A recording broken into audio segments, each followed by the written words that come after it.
के धड़कन तू, सांसवा के सहारा, तोहरा बिना लागे ना ए जानू गुजारा।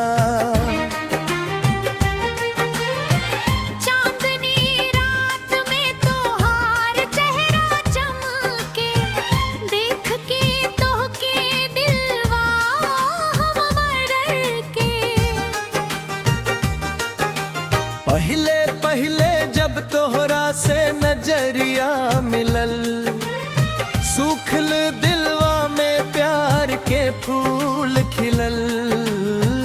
तोहरे हंसी में जादू, तोहरे बात में प्यार, तोहरे खातिर बन गइल बानी हम दीवाना यार। दिलवा के धड़कन तू, सांसवा के सहारा,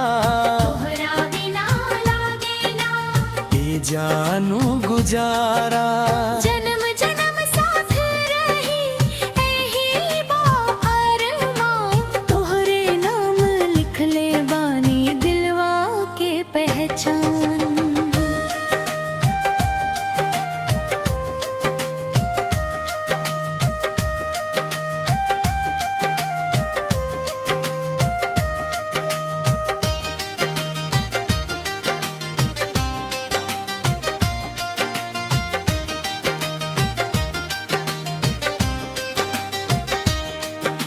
सावन के फुहार जैसे भिंजावे बदनवा, वैसे ही भिंजावे तो हर मीठ बोलवनवा।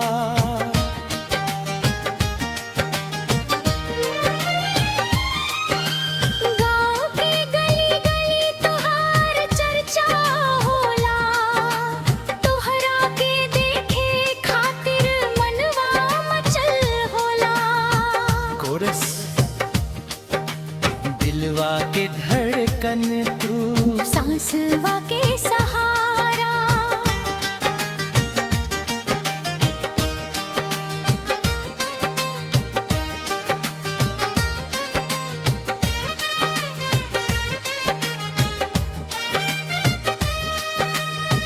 रुस जालू जब तू ता अखिया भरावे, मनवा बेचैन होके तोहरे लगे धावे।